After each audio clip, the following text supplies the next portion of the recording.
અત્યારે આપણે કોઈ પણ વ્યક્તિને જોઈએ, વસ્તુને જોઈએ, કોઈ સુંદર ફૂલને જોઈએ, કોઈ સરસ વૃક્ષને જોઈએ, કોઈ સરસ પહાડને જોઈએ, કોઈ સરસ નદીને જોઈએ, કોઈ પ્રકૃતિને જોઈએ, कितना सुंदर भगवान का सर्जन है। અને એ જોઈને આપણે આમ એને એપ્રિશિએટ કરવા લાગીએ, આ કેટલું બ્યુટીફુલ છે, આ કેટલું સુંદર છે, આ સરસ છે. પણ અત્યારે આપણી દૃષ્ટિ ખાલી વસ્તુ પરક છે, વ્યક્તિ પરક છે.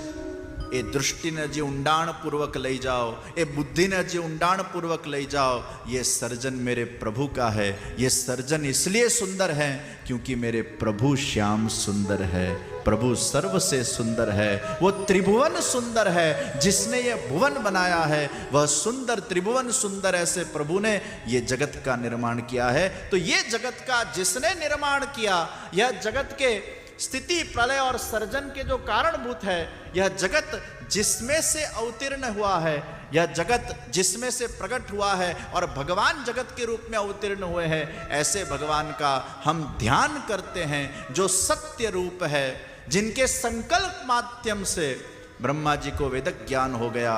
और जो जब अपने स्वरूप को धारण करते हैं तो वह स्वरूप के अंदर वो माया रहित स्वरूप होता है.